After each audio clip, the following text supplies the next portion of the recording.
सुभाष गुप्ता जी, हिमांक जी और सरस्वती स्कूल की सभी फैकल्टी और प्यारे बच्चों, आज का दिवस इम्पोर्टेंट है। कोई बताएगा क्यों? 26 जुलाई जो हम सेलिब्रेट करते हैं, आज के दिन क्या हुआ था? कोई भी बच्चा खड़ा हो, कोई भी बच्चा खड़ा हो। उसके बाद हम ट्रैफिक की बात करेंगे। पहले इम्पोर्टेंट है हमारे उन जवान शहीदों को याद करना कि आज हुआ क्या था, ये आपको पता हो। कोई भी, everyone please last.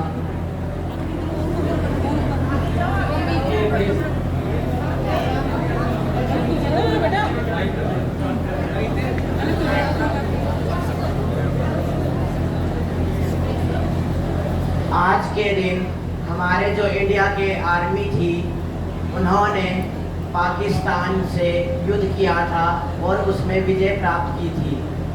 Very good. Anyone last? यहीं से बता दो, यहीं से बता दो। Good morning all of you. आज के दिन जम्मू कश्मीर में पाकिस्तान ने इंडिया के साथ लड़ाई की थी, तब हमारे वीर जवानों ने उन्हें हराया था, इसलिए कारगिल विजय दिवस मनाया जाता है। Thank you, very good.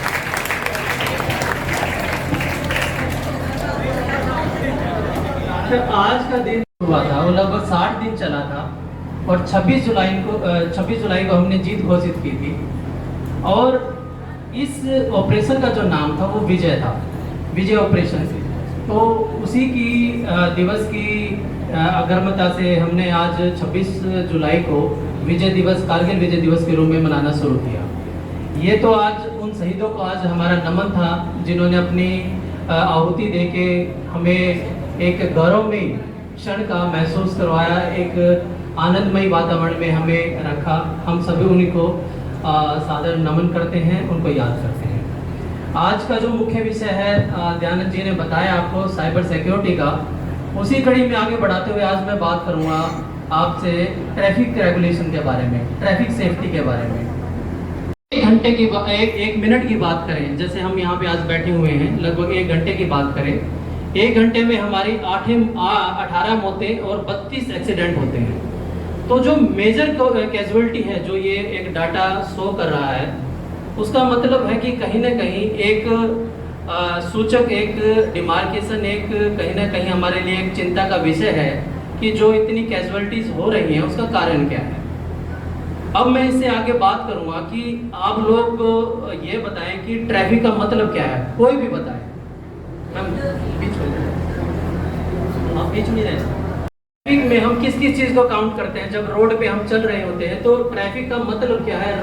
Traffic में हम किन किन चीजों को लेते हैं? कोई भी खड़ा होके बताए, ऐसे नहीं, हाथ खड़ा करे और बताए।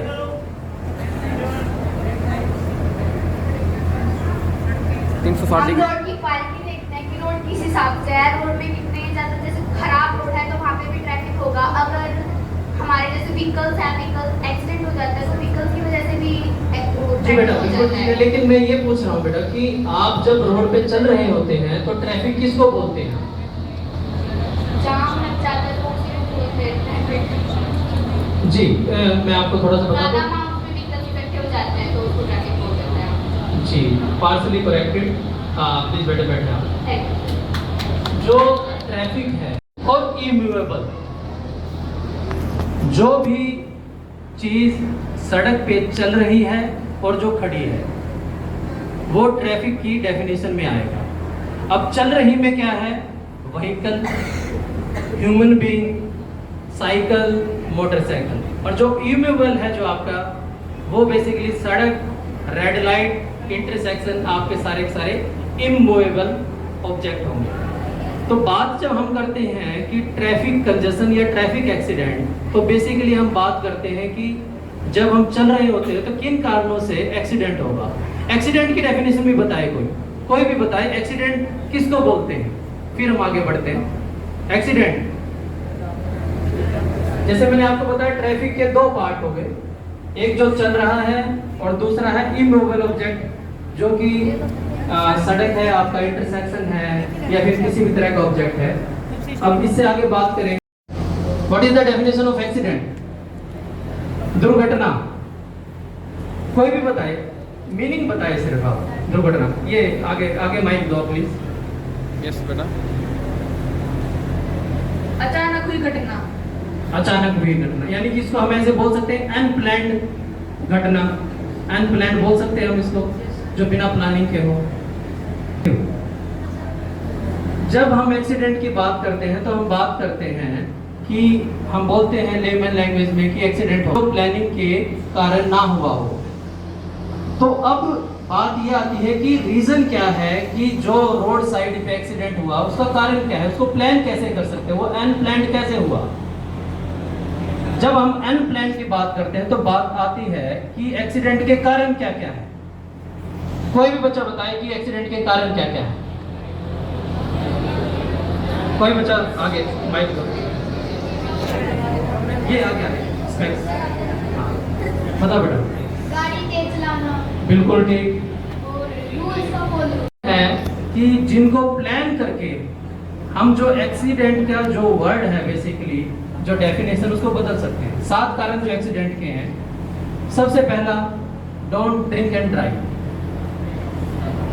शराब पी के या किसी तरह का मदिरा पान करके ड्राइव ना करना, पहला। दूसरा, ओवर स्पीड। किसी भी तरह की चलो मैं रूल की बाद में बात करूंगा कि ओवर स्पीड का और मिनिमम स्पीड का क्या डिमार्केशन रोड पे होता है। दूसरा कारण है ओवर स्पीड। तीसरा है विदाउट सीट बेल्ट। चौथा है अगर 2 व्हीलर पे आप चल रहे हैं तो विदाउट हेलमेट। पांचवा है जब आप किसी भी उसमें बेसिकली हैवी व्हीकल का वो आपके एक्सीडेंट का कारण करता है। और सबसे बड़ा जो कारण है जो दयानंद ने अभी आपको बताया, दयानंद जी ने जो डेफिनेशन बताई आपके मोबाइल की, मोबाइल आज के दौर में अगर मैंने आपको ये बताया कि 1.5 लाख जो डेथ है 1 साल में इंडिया में होती है, तो उसमें 65% जो है जो ड्राइवर फोन यूज करते हुए व्हीकल चलाता है उसका अमाउंट है। तो सबसे बड़ा कारण जो हमारे पास आज के टाइम में है कि इतनी रैपिड लाइफ में इतनी हसल वजल में हम सुबह निकलते हैं, फोन हमारे कान पे होता है, तो सबसे बड़ा कारण जो आज के टाइम में है वो एक्सीडेंट का है, वो है टेलीफोन यूज करना वाइल ड्राइविंग। तो ये जो 7 चीजें हैं, 7 चीजों को हम प्लान कैसे करें, कैसे सोचें इसके बारे में कि ये एक्सीडेंट का जो वर्ड है जो डेफिनेशन है ये ना हो। अब बात करें अगर इसकी कि हम हैं, पहले हमें सोच को मैनिपुलेट करना होगा, सोच को मेंटेन करना होगा रोड पे जाने से पहले, जिससे कि हम रोक पाए बेसिकली ये रोड साइड एक्सीडेंट ना हो। अब इस सोच को कैसे बदलें? जब आपके पेरेंट्स सुबह जॉब के लिए निकलते हैं, कितने बच्चे हैं जिनके पेरेंट्स 4 व्हीलर यूज करते हैं? 4 व्हीलर या फिर कितने बच्चे जिनके घर पे 4 व्हीलर है?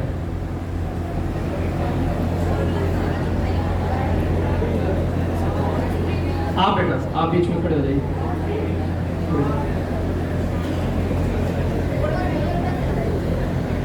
बेटा आपके जब पापा सुबह जाते हैं जॉब पे जाते, जॉब करते हैं आपके फादर? हाँ जी हाँ जी, क्या करते हैं? बिजनेस है। तो सुबह जब निकलते हैं तो आपने कभी नोटिस किया कि वो सीट बेल्ट लगाते हैं या नहीं लगाते? लगाते हैं। आपने कितनी बार टोका है उनको कि सीट बेल्ट ना लगी हो तो आपने बोला कि सीट बेल्ट लगाएं? कभी भी नहीं। यानी कि वो लगाते हैं, डर के मारे तो नहीं बोल रहे कि चालान करवा दें, लगाते हैं। अच्छा, उसका पर्पस क्या है, क्या समझ में आता है आपको कि सीट बेल्ट क्यों जरूरी है?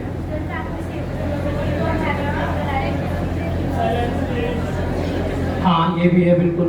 और कोई रीजन? सीट बेल्ट का पर्पस क्या है, कोई भी बताएगा? ये बच्चों को आगे दो।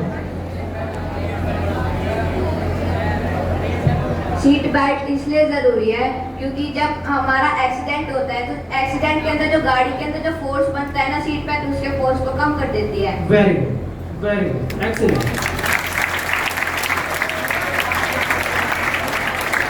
एयर बैग है, अगर विदाउट सीट बेल्ट, अगर आपने without seat belt air bag खुल जाता है आपके एक्सीडेंट में, तो जो एयर बैग आपकी सुरक्षा के लिए लगाया गया है गाड़ी में, वही आपको सबसे ज़्यादा हार्म करेगा। कारण है उसका, क्योंकि जिस स्पीड से, जिस फोर्स से एयर बैग खुलेगा, वो कहीं ना कहीं आपकी स्पाइनल इंजरी करेगा। तो इसलिए ज़रूरी है कि कभी भी अगर आप 4 व्हीलर ड्राइव करें तो सीट बेल्ट जरूर लगाएं। तो आगे बात करेंगे हम अभी कैसे मैनिपुलेट करना, अपनी मानसिकता को कैसे बदलना है। मेरी आप लोगों से रिक्वेस्ट है, सभी बच्चों से। अच्छा, कितने बच्चे हैं जो 2 व्हीलर में आते हैं स्कूल में? 2 व्हीलर आप भी आते हैं? ये माइक आगे दीजिएगा।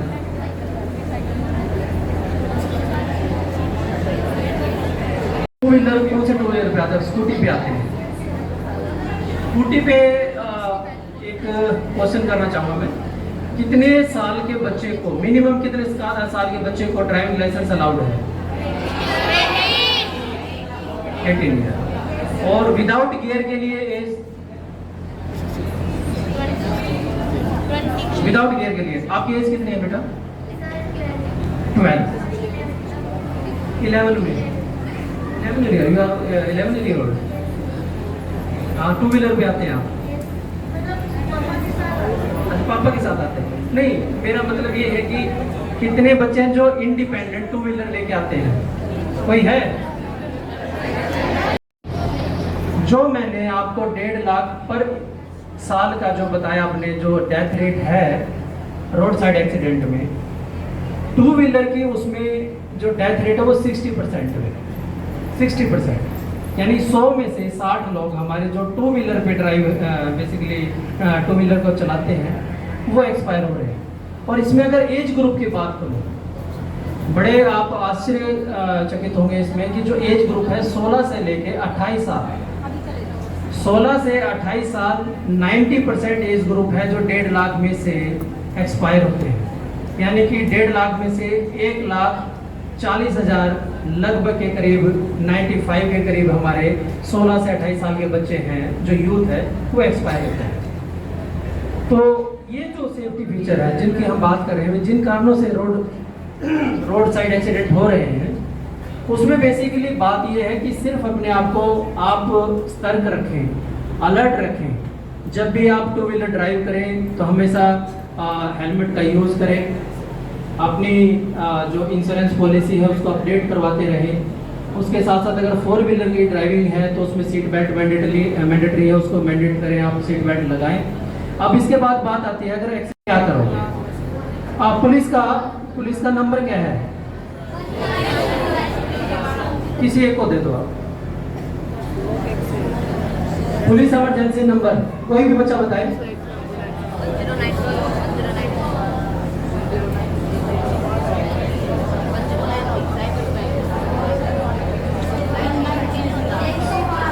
112।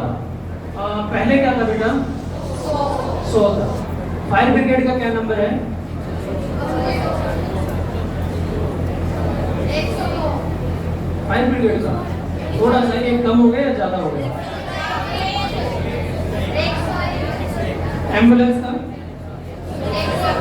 2। अच्छा, अब ये मुझे यह बताओ कि हरियाणा पुलिस ने 100 नंबर से 112 क्यों किया?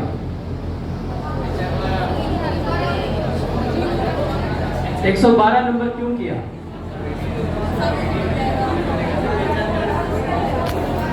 क्योंकि सर उसके अंदर और फैसिलिटी है, फायर ब्रिगेड की भी और मेडिकल उसकी भी। और क्या बात, वेरी गुड। हिमांशी, बच्चे बड़े अपडेटेड हैं आपके हैं, वेरी गुड।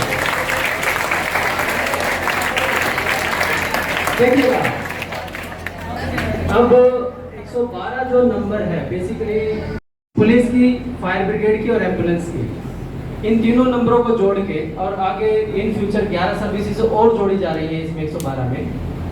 सिंगल एक बटन से बेसिकली 112 को आप डायल करो और वहीं पे आपको एम्बुलेंस सर्विसेज, फायर ब्रिगेड और पुलिस सहायता मिल जाएगी। उसके साथ हमने एक, आपने इनोवा गाड़ी देखी होगी, उस इनोवा गाड़ी को क्या बोलते हैं? नहीं, कोई भी बताए? ERV। एक जो है जिसपे जिप्सी देखोगे आप, जिसपे हरियाणा पुलिस का लोगो लगा हुआ है, वो है पीसीआर। और एक इनोवा गाड़ी जो ब्लू और रेड जो पेंट किया हुआ है वाइट पे, वो है ईआरवी, इमरजेंसी रिस्पांस व्हीकल। उसका कारण है, उसका काम है बेसिकली जो हमारा बेसिकली 112 नंबर हरियाणा पुलिस ने जो फ्लोट किया है, उसमें बेसिकली जो हमारी कॉल है वो पंचकुला से कनेक्टेड है। पंचकुला से कॉल हमारे डिस्ट्रिक्ट हेडक्वार्टर पे आती है। वो डिस्ट्रिक्ट हेडक्वार्टर से जिस भी एरिया का जो घटना है वो वहाँ पे ईआरवी पहुँचती है, हमारी इमरजेंसी रिस्पांस व्हीकल। तो आप लोगों को करना क्या है, दिखे तो 112 पे आप डायल करके बता सकते हैं तुरंत मौके पे। अगर हम पूरे हरियाणा की बात करूं तो 8 से 10 मिनट में, हरियाणा की आपने रोहतक की एवरेज 6 मिनट की है मिनिमम, और मैक्सिमम 6 मिनट मिनिमम और 7 मिनट मैक्सिमम में हमारी ईआरवी किसी भी दुर्घटना पे पहुंचती है। आप फोन करेंगे 6 से 7 मिनट में, ईआरवी के लिए कंपल्सन है। कारण है जितनी भी ईआरवी है वो डिस्ट्रिक्ट लेवल पे कंट्रोल ना होके हमारा हेडक्वार्टर पंचकुला कंट्रोल करता है। पहले जो पीसीआर जिसकी बात आप लोग कर रहे हैं, बेसिकली पीसीआर में दिक्कत ये थी कि उनका एरिया अलॉटेड था। अगर सिटी एरिया में है तो सदर में नहीं जा सकते, सदर में है तो महम नहीं जा सकते, लेकिन इन ईआरवीज का कोई एरिया नहीं है। इस ईआरवी को हमने फ्री छोड़ा है कि भी इनके पास फोन आने के बाद ये कहीं पे भी मूव कर सकती है। तो आपके लिए सबसे एक सरल जो साधन है, अगर कोई भी घटना दुर्घटना आपको दिखती है तो ईआरवी पे कॉल करें, ईआरवी आपके मौके पे पहुंचेगी। और जो भी घटना है, जिस तरह की घटना है, अगर वहाँ पे एम्बुलेंस की जरूरत है तो एम्बुलेंस अपने आप बुलाएगी, और अगर फायर ब्रिगेड की जरूरत है तो फायर ब्रिगेड को अपने आप बुलाएगी। अब और जोड़ने जा रहे हैं ईआरवी में, वो है कि अगर आपके रास्ते में गाड़ी खराब हो जाती है, आज से पहले कैसा था कि मतलब आपकी गाड़ी खराब होगी तो 2-3 घंटे वेट करो, बस आएगी लेके जाएगी। लेकिन ईआरवी के साथ 1 नवंबर से ये फैसिलिटी आगे जोड़ी जा रही है कि अगर आप लोगों की गाड़ी खराब हो जाती है रास्ते में कहीं पे भी, आप 112 पे फोन करें, 112 का इनोवा व्हीकल आपके पास पहुंचेगा और आपको घर तक पहुंचाएगा। तो ये फैसिलिटी हरियाणा पुलिस ने 1 नवंबर से जोड़ने के लिए ये प्रोसेस स्टार्ट कर दिया है, ताकि जो हमारा इमरजेंसी रिस्पांस व्हीकल है वो घटनाओं के साथ साथ अगर आपको जरूरत है, अगर घटना घटती है तो आपको घर तक भी पहुंचाएगा। अब कुछ केसेस काफी स्माइल कर रहे हैं, आपने वैसे ही मजाक में फोन कर दिया, फेक आपने कॉल कर दिया और मौके पे कोई घटना नहीं घटी मिली, तो इसमें कार्रवाई का भी प्रोविजन है। तो इस चीज का आपको ध्यान रखना है। अगर आपकी गाड़ी खराब हुई है तो आप फोन करोगे, ऐसा ना हो कि आपको मार्केट जाना है, 112 में फोन किया, घर से वो उठाए और आपको मार्केट तक छोड़े। तो बेसिकली इसमें प्रोविजन है ईआरवी में, जिस तरह की सर्विस आप लोगों को देगी, तो एक्सपेक्टेशन लोगों से भी ये है कि भी किसी तरह की फेक या बोगस न्यूज देके ईआरवी का टाइम वेस्ट ना करें। तो बेसिकली जो मैं बताना चाह रहा था आपको कि कुछ भी ऐसा रोड साइड एक्सीडेंट या कुछ भी ऐसी घटना या फिर डोमेस्टिक वायलेंस आपकी मदर के साथ, सिस्टर के साथ या फिर आप कर सकते हैं। पहले तो आपके माइंड में बिल्कुल क्लियर हो कि जो 112 की कॉल डिटेल है, जो बेसिकली जो आपकी इंफॉर्मेशन है, रोहतक से आपने कॉल किया तो रोहतक के पास नहीं होगी, तो ऑब्वियस है कि रोहतक की पुलिस आपसे पूछताछ करेगी नहीं। वो हमारा हेडक्वार्टर जो पंचकुला है, आपकी जो 112 की कॉल वहाँ पे गई है, 1 मिनट के अंदर अंदर वो कंसर्न डिस्ट्रिक्ट को इवेंट बताएगी। सिर्फ मान लो सृष्टि नाम था बेटा आपका, मिस्टी, मान लो मिस्टी ने फोन किया कि जी यहाँ पे एक्सीडेंट हो गया, 112 फोन करके यहाँ पे ईआरवी को भेजो या फिर पुलिस को भेजो। ये जो इवेंट है बेसिकली, ये जो इन्फॉर्मेशन है पंचकुला हेडक्वार्टर गई, वहां से जो इन्फॉर्मेशन हमारे कंट्रोल रूम रोहतक में आएगी वो सिर्फ ये आएगी कि कंट्रोल रूम में जो इन्फॉर्मेशन है बेसिकली कि सुखपुरा चौक पे एक एक्सीडेंट हुआ है। वो ये नहीं बताएंगे कि मिस्टी ने किया, मिस्टी का नाम पंचकुला रह गया। सिर्फ वो ये बताएंगे एक कॉलर है, कॉलर ने ये बताया है कि सुखपुरा चौक पे या गोहाना अड्डे पे कोई एक्सीडेंट है, वहां पे पुलिस पहुंचेगी और जो दुर्घटना घटी है सिर्फ उसी को ही अटेंड करेंगी, कंप्लेनेंट से कोई लेना देना नहीं है। तो रोड साइड एक्सीडेंट के अलावा भी अगर आपको लगता है आपके आस पड़ोस में, घर में या किसी भी तरह की आपको लगता है भी क्राइम हुआ है, क्राइम से रिलेटेड आपको लगता है कि पुलिस को इसकी इंफॉर्मेशन होनी चाहिए, या कुछ हार्ट अटैक या कोई डिजीज ऐसे कॉम्प्लिकेशन डिजीज है, घर पे कोई नहीं है, तो आप 112 पे कॉल करेंगे, आपको तुरंत 6 से 7 मिनट में आपको ERV आपके पास मिलेगी। तो आज मैं उम्मीद करता हूँ कि जो बात हमारी हुई है साइबर क्राइम के रिगार्डिंग, ट्रैफिक के रिगार्डिंग, हमारी ERV के रिगार्डिंग, कि फ्यूचर में आप इनका ध्यान रखेंगे और आप सुरक्षित रहें, सहयोग रहे। आपके उज्जवल भविष्य के लिए मैं दुआ करता हूँ। Thank you.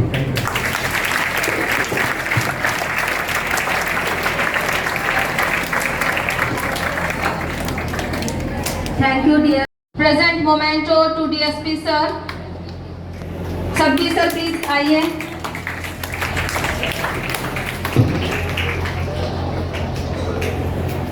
Inviting Jia to please present our poem.